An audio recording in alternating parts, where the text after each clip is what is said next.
Welcome into 0 to 60 on the Believe Network. I'm your host, Matt McChesney. Remember, you can see us on YouTube and now on Twitch daily. So pretty pumped up about that. We've got a great show for you today on this Wednesday morning. We're going to talk all quarterbacks and just ball in general all morning here on the show on 0 to 60. But as always, our show is brought to you by our good friends at Bet Online. Bet Online is the title sponsor here for the show. They do a great job of supporting everybody here as they come in as guests, and they do a great job supporting the show here as we go through it week by week. Look, with the tournament going on right now, with the NBA about to go into the playoffs and the play-in tournament, the NHL about 9 games left before they start going after the cup. Baseball starting up. I'm sure Shohei has got his guys working hard on the betting trail here.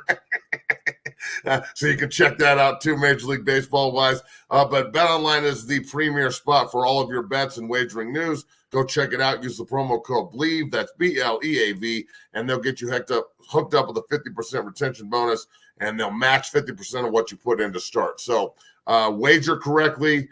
Don't bet the mortgage. And, if you're Major League Baseball, you might want to find out what the rules are. So this is 0 to 60, and we're going to get there quick today. I am Matt McChesney, and it is my honor and pleasure to bring on a great friend of mine and my quarterback from the 2008, 2007 Frankfurt Galaxy, a guy who played for a long time in the NFL and now does a great job on his show on Pantheon, right? Pantheon, is that what it's called?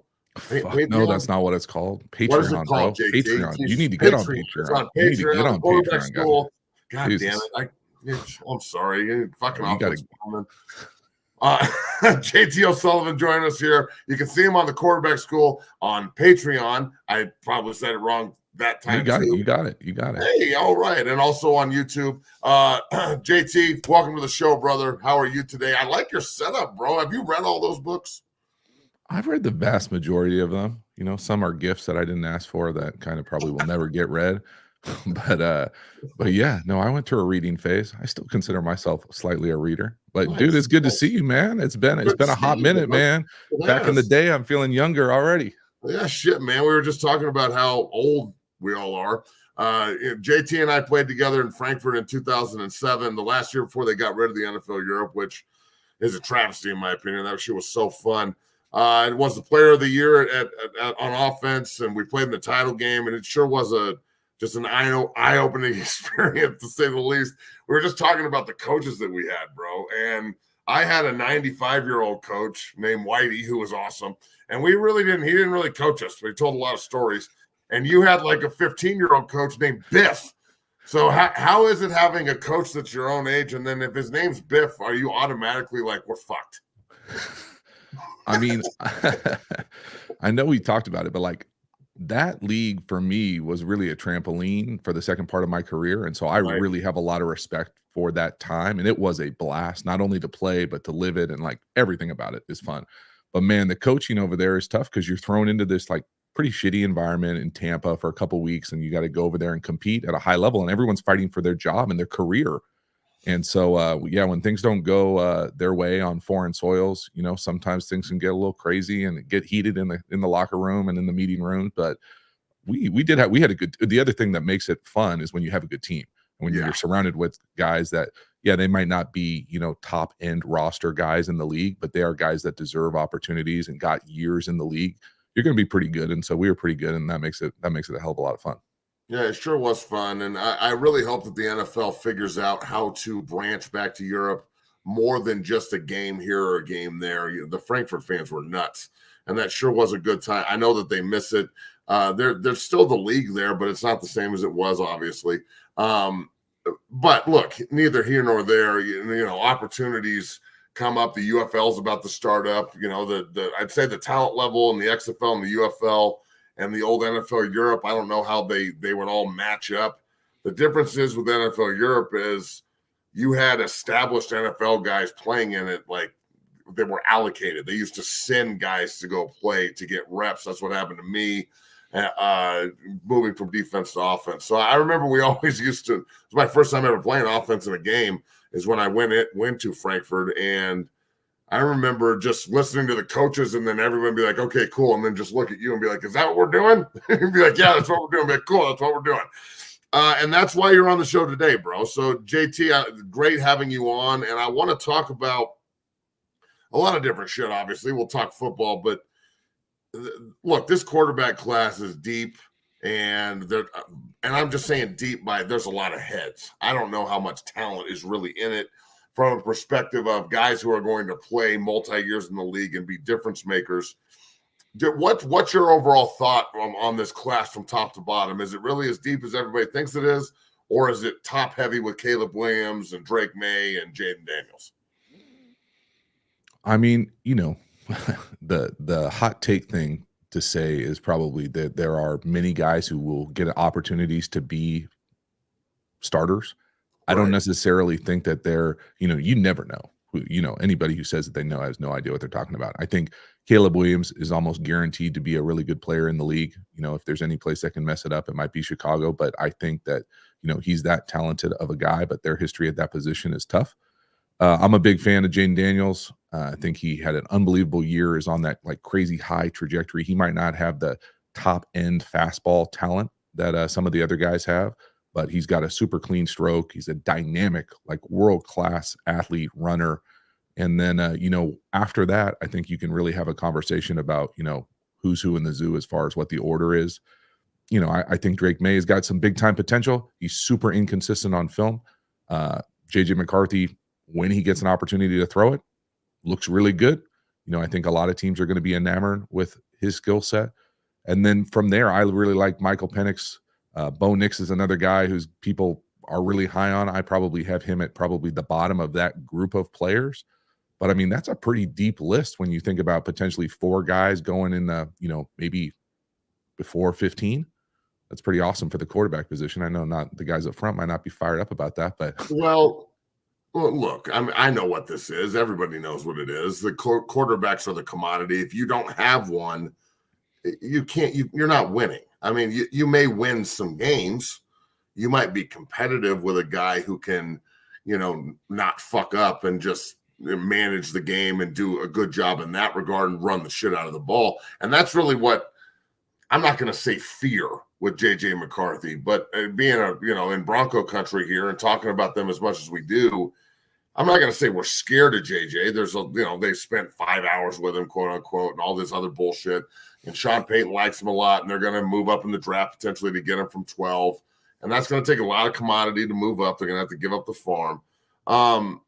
But he was behind an offensive line that was elite. And I worked with a couple of those guys that were on that offensive line, and they rave about him and how good of a leader he is and a game manager. But I don't know, man. I am more skeptical of him than anybody else just because of the lack of attempts and the lack of just seeing him in situations where he had to do it by himself rather than being surrounded by a bunch of bullies. I mean, am I wrong in thinking that about JJ?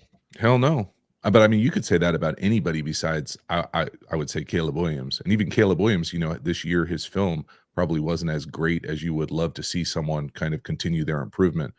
But JJ McCarthy, it's one of those things, and it's hard, right? Because it's not his fault that those guys were so dominant up front and they could run the ball.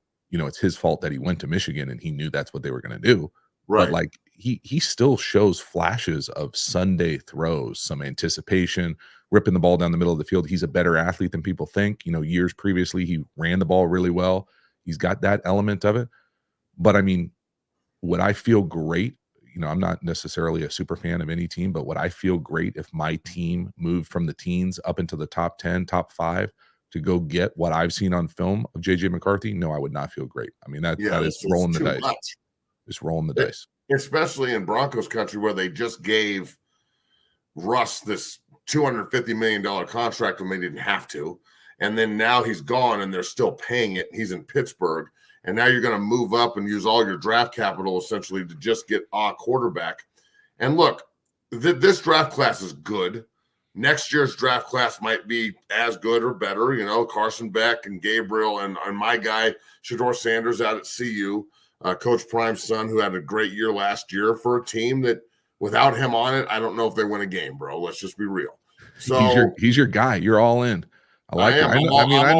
I know you're buffs, but whatever. But you're all in on Sanders, huh? All right. And then there's my question. So I'm on Coach JB's show all the time. Obviously, he's a quarterback guy, and Joel Klatt's one of my best friends. Played with him. He's got an opinion, and everybody's got some. Either they love him or he ain't shit. And very rarely is it middle of the road.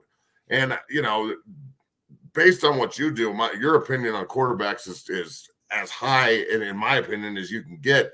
So what do you think about Shedeur? What do you think about what you've seen on tape from the young man? And look, 36 touchdowns, 4 picks on a 4-8 team, all the hype, all the shine, all the videos.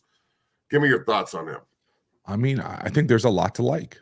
I would probably hedge my comments by saying I'm probably going to be more of a centrist when it comes to a guy who thinks he's going to be, pulling Eli next year, or a guy who thinks he's not going to get drafted. I think he's probably somewhere towards the top of the draft for a number of different reasons. I think he looks, when he's got time, he looks polished. He looks like he is super decisive, accurate with the ball. I think you can turn on the film and see maybe some top tier arm strength questions, driving the ball down the field. I think you can see some questions potentially with dealing with pressure. Now, is that scheme centric? Is that them being overwhelmed up front, personnel wise? We're all going to find out, with the new scheme, whatever the hell happened last year there with the scheme and the changes, those are different types of conversations, but he's certainly proven that he can handle, the drama and the big stage. And what they did early in the year, that's really the only all 22 that I watched, maybe the first 3 games. Yeah, it was really impressive. I mean, it was impressive. I think there's a lot to like. We'll see what it looks like this year. And look, when they went to Oregon, Dan Lanning, cooked them. He had better defensive personnel. The offensive line last year in Boulder was dog shit. I mean, it was as bad as it's ever been, and they know that. That's why they went out and got the number 1 tackle in the class in Jordan Seaton and refortified, got 4 new starters around Jordan. So from what I'm hearing and seeing, that things look good up in Boulder, but I always temper everybody in spring ball. And I'm like, you're practicing against yourself. Of course you're going to look good. But your defense could be awful for all we know. So the offense could be awful. Like when you practice against yourself in the spring, you got to take it with a grain of salt. Look, when you're talking about the quarterback position, you keep bringing up all these tangible things. But then I look around and I see a ton of second rounders starting and third rounders getting paid, and Tom Brady went 199, and there's just dudes everywhere that maybe weren't at the top of the draft and weren't getting blown by Mel the Viper Kiper and Todd McShay and all the hype that turn out to be even better pros than the guys that are over there, getting the treatment. So why do you think the NFL has such a problem identifying talent at this position, bro? I mean, so a few different things here. First of all, it's one of those weird things about American sports where congratulations, you're the best player. You're now going to go to the worst team, the worst organization. So that in and of itself handicaps some of the best guys coming into the league when you get drafted 1 for the worst team. The next part about it is when some of those guys that are your, middle of the round, late round picks, so much of that, and this makes people fucking uncomfortable, but I would imagine you're going to agree with me. So much of it is luck with where you land up. If you land up in an opportunity that can develop you, that does a lot of things right so that you have a runway for success. And then the other part, so that's one part of the luck. The next part of the luck is you have to get an opportunity to play. There are many quarterbacks, we'll say, just using that position, that get drafted 4th, 5th, 6th, 7th round that never touch the field, ever. And then there are some guys who are picked Mr. Irrelevant, and they're thrust into a starting role really early in their career, and they make the most out of it. And so it's one of those things where there's so much luck, but you have to do everything in your power to be able to take advantage of that opportunity when it comes, and then you just never come off the field. And again, it's easier said than done, but I think it makes people really uncomfortable when you're like, you can work your whole life to get this opportunity as a pro athlete, but you might never get a real opportunity. it might, you have to give some luck to get an opportunity to play in the field. I played, 6 years before I took a meaningful snap in a game. I mean, that it's impossible to do that at other positions. But even It's like impossible, if you're playing up front on offense, there's no guarantee that if you're an offensive lineman that you're going to play early on. I mean, you might have to be a backup. You might have to Right. wait for someone to go down and then you get that opportunity. You just never come off the field. That's how it works for many people.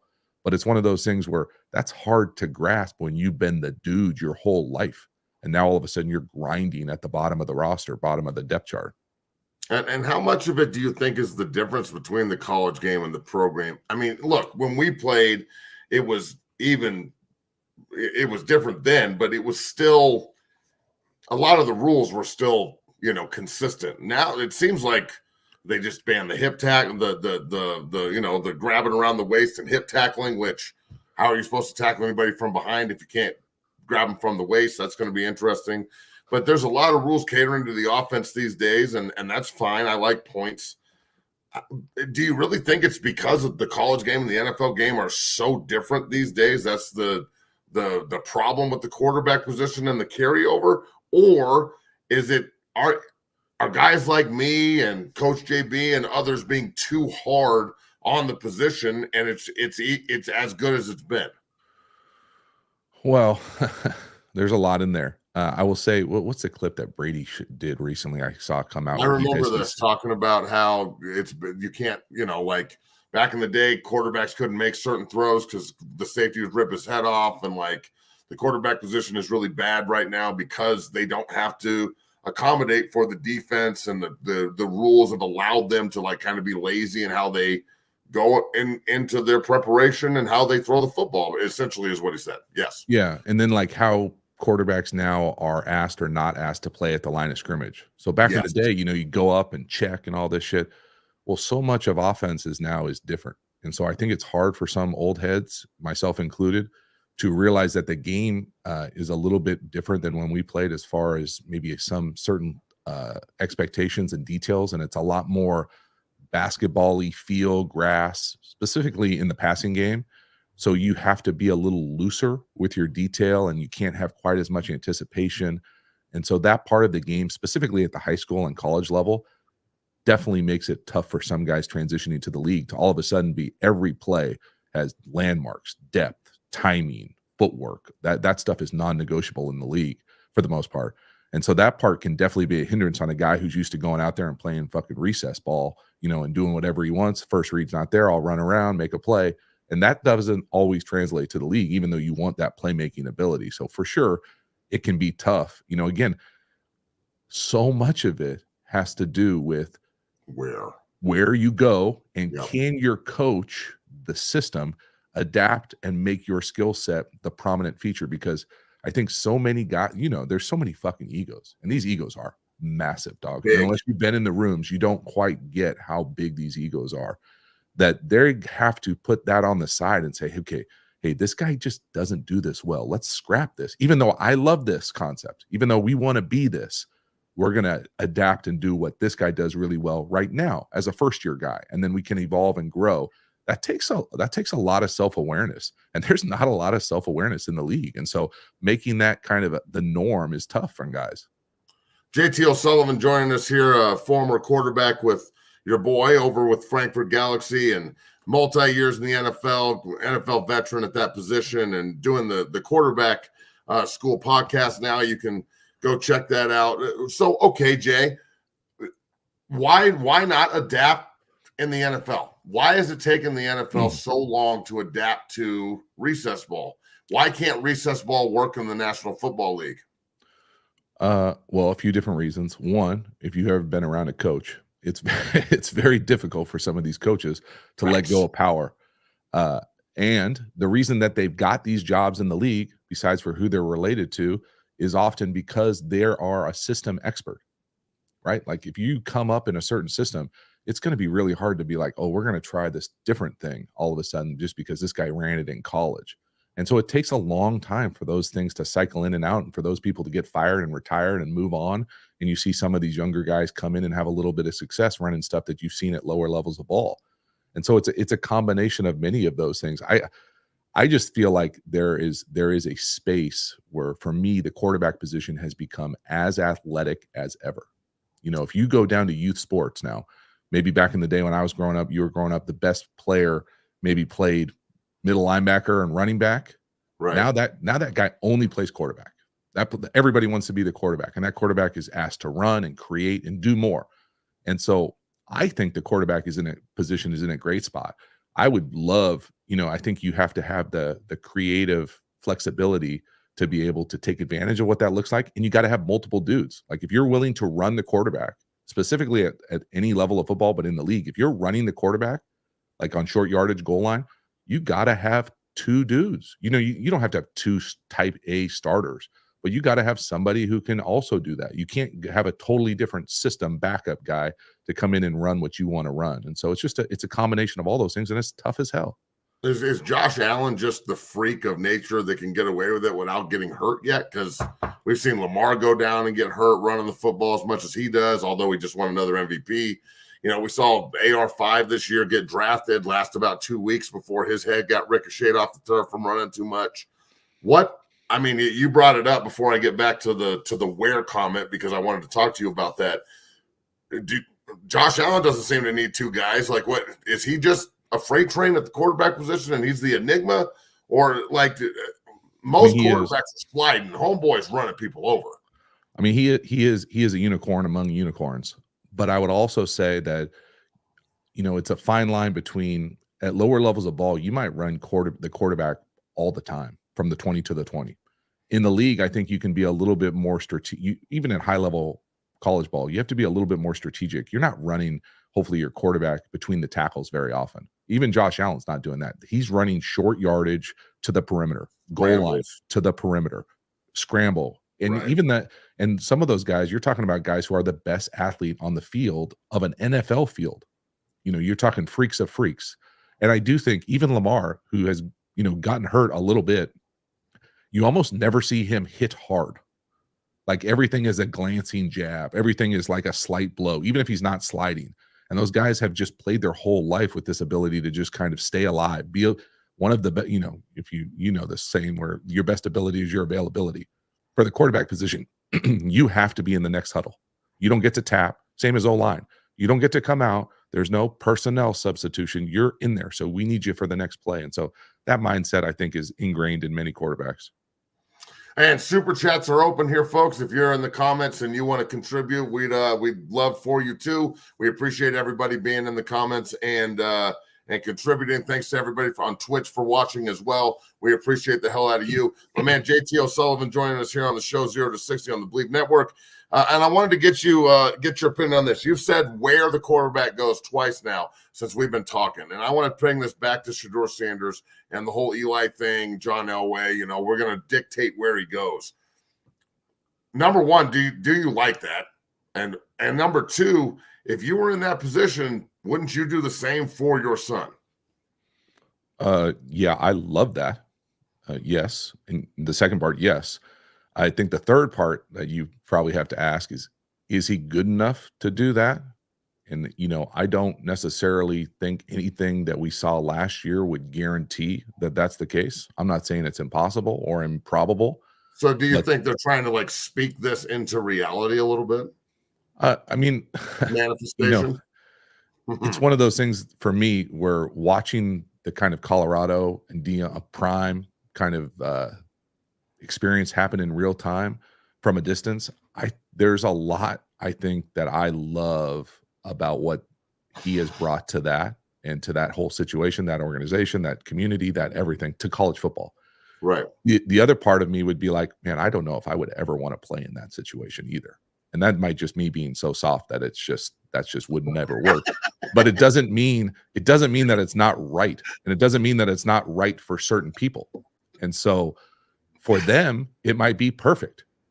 And, if he does come out and he blows it out of the water this year and has an unbelievable statistical year, is in the Heisman race, stays healthy, all those things, and he is the guy next year, absolutely. In fact, I was a little nervous this year for the Bears fans, because the Bears fans are a big part of my channel, that Caleb Williams was going to do this, was going to try to pull an Eli this year with just the with the historical kind of track record of what the Bears are at that position, and then, potentially a father who's involved, what they're doing staff-wise there, new coordinator, I would be nervous. I don't have anything to say about that staff at all, but I can tell you that if I'm a young quarterback who wants to be, an elite player in the league, number one overall, I mean, you're a baller. I don't necessarily love coming into a situation where the coach is on the hot seat. They've got a new coordinator. Even if we go out, say Caleb Williams goes out and gets the offensive rookie of the year, guess Right. what? That coordinator is gone. He's a head coach. You We get got to do it again. Yep. So, it's one of those things where it just doesn't look great to me. I know they've added some pieces around there, and I'm certainly hopeful for that city that they get it right at the position. But man, even if they get it right, it's still not going to be an easy road 2-3 years down the line. So we'll see. But yeah, I love the fact that the players can take the initiative. I've always thought the draft is bullshit when it comes to making the best players go to the worst organizations. It doesn't make sense to me. We're the only country in the world that I can think of that has like a straight up draft for every professional sport. It's bizarre to me, but it's just the way we've always done it. So how would you change it up? You don't like the fact that the number one pick goes to the worst team. I've never heard that before. What would you change? Well, I mean, the international model for sports is you're tethered to your local region. You come up in the academy. And I mean, this is you're talking about a totally international footprint on how sports are played. But if you look at like international soccer or international rugby or international whatever, you don't go into the draft, besides for American sports. And so even we handle international players differently. Like international baseball has different draft rules than kind of the domestic kids. And so it's a unique thing. And I always think that it's bizarrely punitive for the best players. Like, congratulations, you had a great college career, amateur career. Now you go to the worst organization.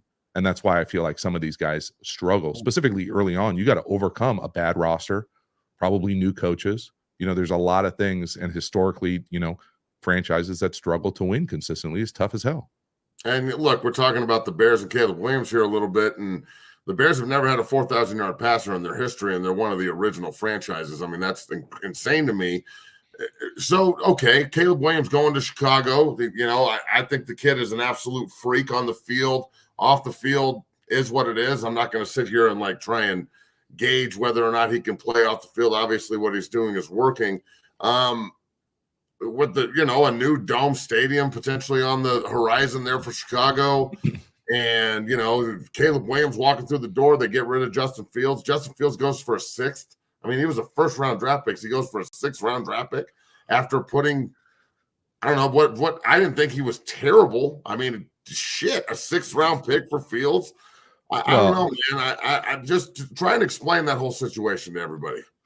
Oh, I don't know if I can explain it. I can tell you that it's not really a sixth, right? Because he's got his fifth-year option that they have to make a decision with. So if you like him, it's a hell of a lot more than a sixth-round pick, right? Because then you have to pay him the next year. So if he goes in and plays this year, I'm sure there's some escalator to whatever it is to middle round pick, but you're also going to have to pay him. So you get him for a six and cheap-ish right now, but that doesn't necessarily mean that's what it is down the road. I thought Justin Fields did a lot of really nice things. I was a big fan of Justin Fields coming out of school. Still am a big fan of him. I think he hasn't progressed as much as I would love as a guy who can distribute the ball from the pocket. I think you could make the argument that it's been systematic deficiencies in Chicago, personnel deficiencies. You go down the list about why he struggled. But man, his ability with the ball in his hands, getting vertical as a runner, you cannot teach shit like that. Like there aren't guys on every roster in every division that can do what Justin Fields can do with the ball. And so, is it a real competition there? I don't know. We'll see. I'm going to imagine that Justin Fields is going to get another opportunity to play consistently in the league. Hopefully he's in a better spot and takes this time to kind of fine tune his game to be able to play a little bit more consistently from the pocket.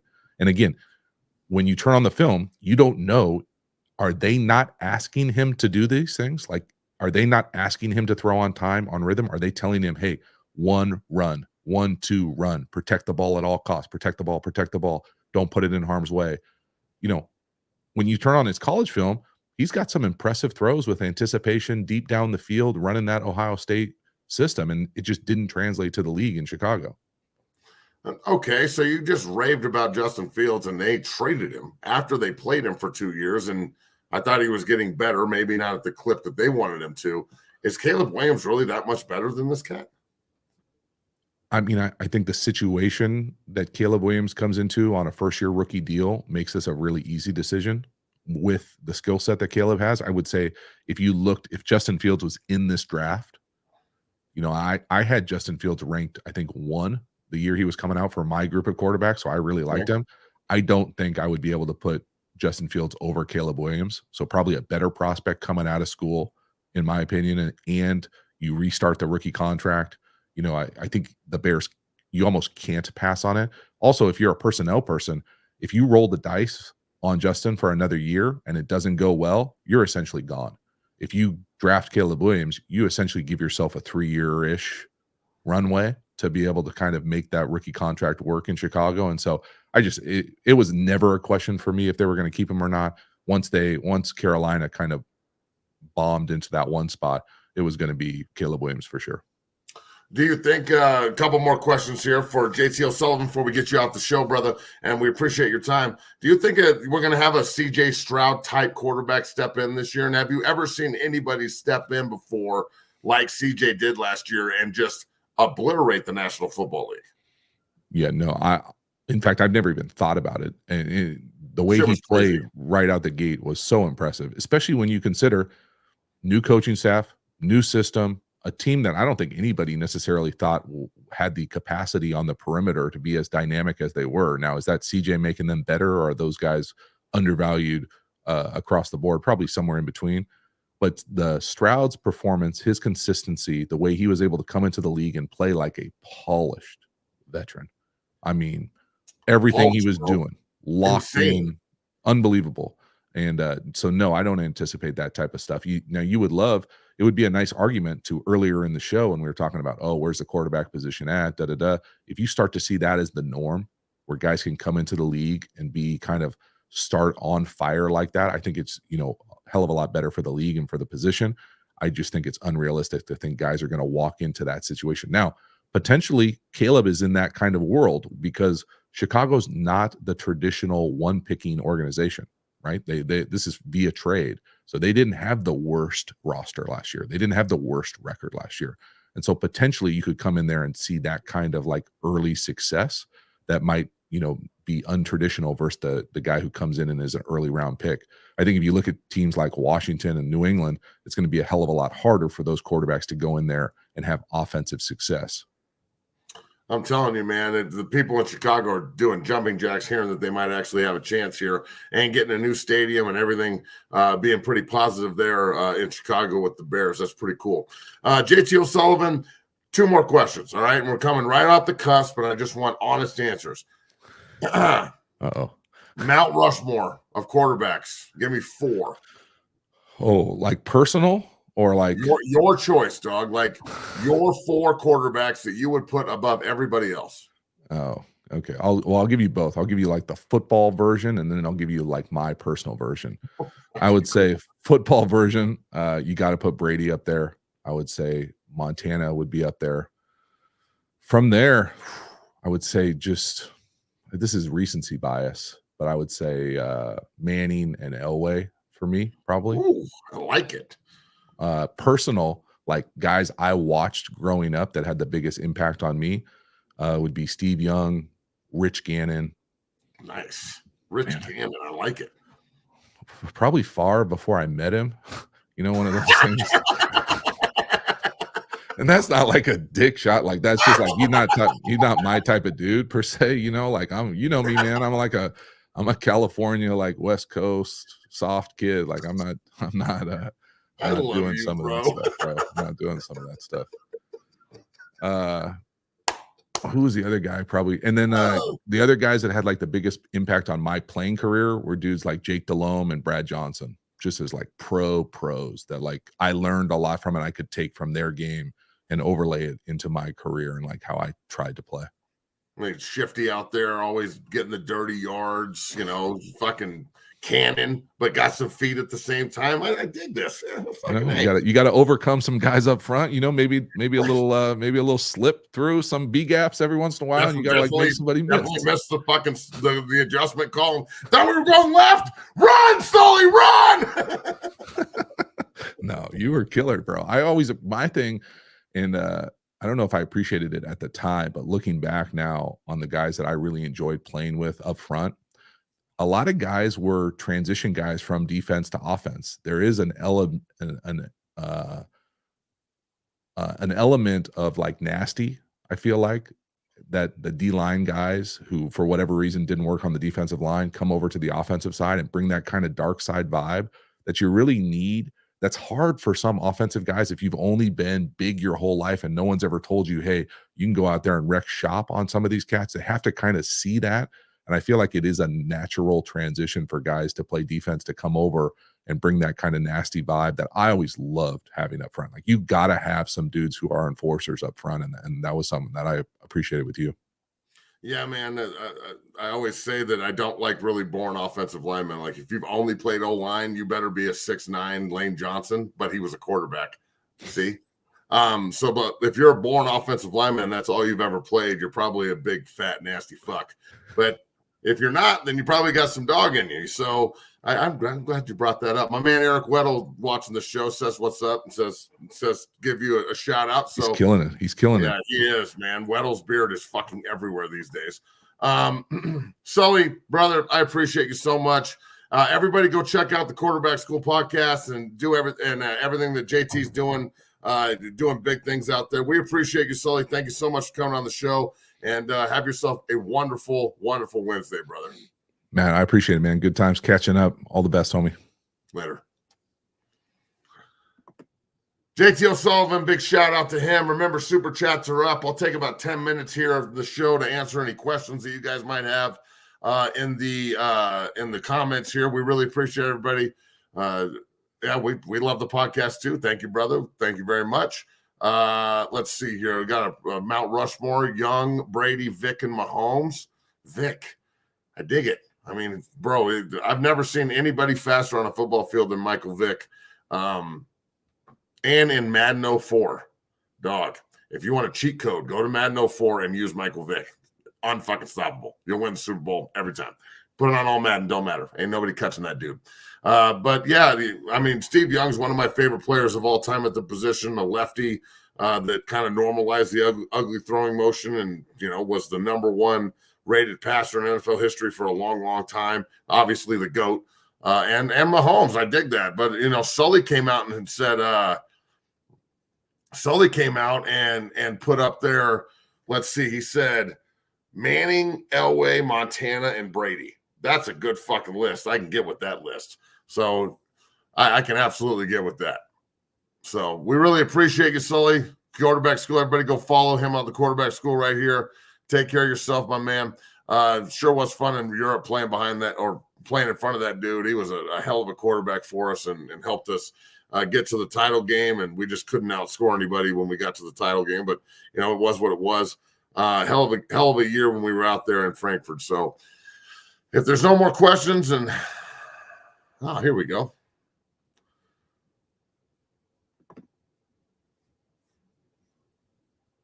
Let's hear about some of the hogs the Buff brought in. Okay, look, I think that the Buffs got better up front in the transfer portal. I think they'll get better again in the next stage of it. Getting Jordan Seaton, a guy that can just step in and play immediately as a freshman, is huge. Now, is he gonna, have to cut his teeth with the game and learn the speed? Yeah, but he's early enrolled. He's going through spring right now. Jordan Seaton's got to be a first-team All-American next year as a freshman, guaranteed, and probably be an all Big 12 player as well as a true freshman because of the early enrolling. And I'm telling you, the ability to early enroll, my man Gage Gither did it. He's down at Tennessee right now. Josh Bates did it at Oklahoma. Connor Jones did it up Michigan. Like, it's a massive advantage for offensive linemen if you can early enroll because it gives you an opportunity to maybe redshirt twice because not everybody's Jordan Seaton. So I love the big guy they got, the big kid they got from Houston. I think that they've got a lot of potential up front. They look bigger and meaner on the defensive line than they have in the past, which is going to be a big time get.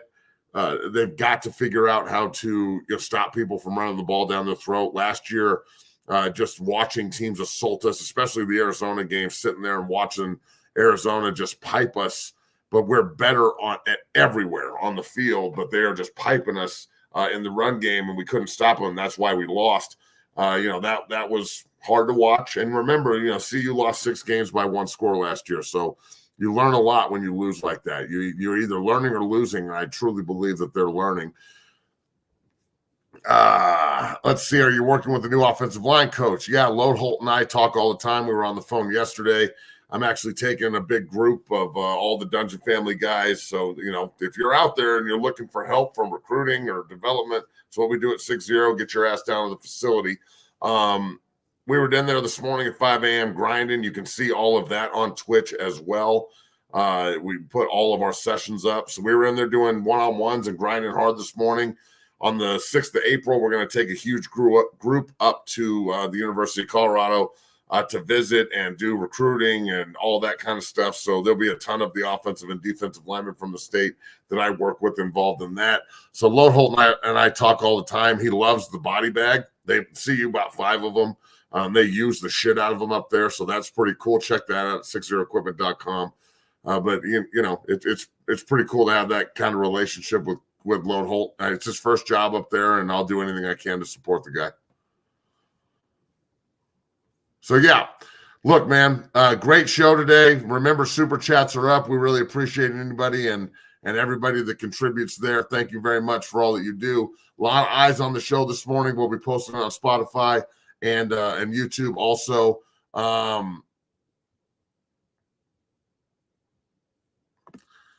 Yeah, I can't wait to hear you and Coach debate the latest from Coach Sanders and his son's comments. So I'll be on there tomorrow. I couldn't go on this morning. But I'm sure we'll debate it. Coach JB is the ultimate hater, and nobody can play in his opinion, which I think is horseshit. But, that he's my boy, and we have good spirited debates, to say the least. And, even Schmitty gets in on it sometimes. So I love that show. They do a great job. It's his opinion, and he's a quarterback guy, and it's valid to a point. But I also think there's a lot of hate there too. So sooner or later, you got to give somebody their flowers. I mean, shit. Just curious, was it your plan to coach after your career, or did you have another pathway in mind? Look, I'll tell you a little story. When I got done playing and couldn't do it anymore, and my body had given out on me, I went and got an insurance job. And I walked into this job and shit and sat down, and they're like, yeah, this is what you're going to do, yada, yada. And I was like, cool. And then I started doing it. And the first day they sat me down in this cubicle, and I didn't fit in the cubicle. And they dropped a thing of all these cold calls on me. They're like, hey, you got to cold call 75 people before lunch and ask them about their insurance rates and shit. And I just looked at the dude and said, I'm out. And I quit on the spot and walked out. And that's when I realized that the corporate world ain't for me. So it was either coaching or football. And I decided, after going to several different schools and asking several different coaches for an opportunity to GA, and nobody would give me one, that I would start my own thing. So, that's where 6-0 came about, and that's what we've been doing ever since. So, I get a lot of inquiries like, why don't you go coach? Why aren't you coaching here? Why aren't you coaching there? Everybody knows my phone number. It ain't hard to get a hold of me. I mean, why? I'm not going to go seek somebody out when I'm running successful businesses. Would I rather coach grown men sometimes? But do I like what I do sometimes, or do I like what I do at 6-0? And is that very fulfilling too? Yeah, I love it. I love seeing the guys and the kids achieve, especially when people tell them what they can't do constantly. We're in Hobbytown, Colorado here, and there's a lot of affluent people with a lot of money who think they can buy shit. And we're about earning it at 6-0. There's a lot of coaches that hate us, and I don't care. We don't like you either. We ain't got nothing in common. I don't sleep till 8 a.m. The leisure life has nothing to offer me. So I'm glad that you're leisurely going through life and leisurely coaching. And, we're going to push hard and see how it goes. So that's really been the main breaking point for me. But, yeah, that's that. We appreciate you. Thanks everybody for being involved with the show today. Thank you very much for all you do. Everybody watching, appreciate you. Good 45 minutes here on a Wednesday. I'll be back on Coach JB's show tomorrow morning and Friday, and we'll be back here on Friday morning. So appreciate you guys. Have yourself a great day.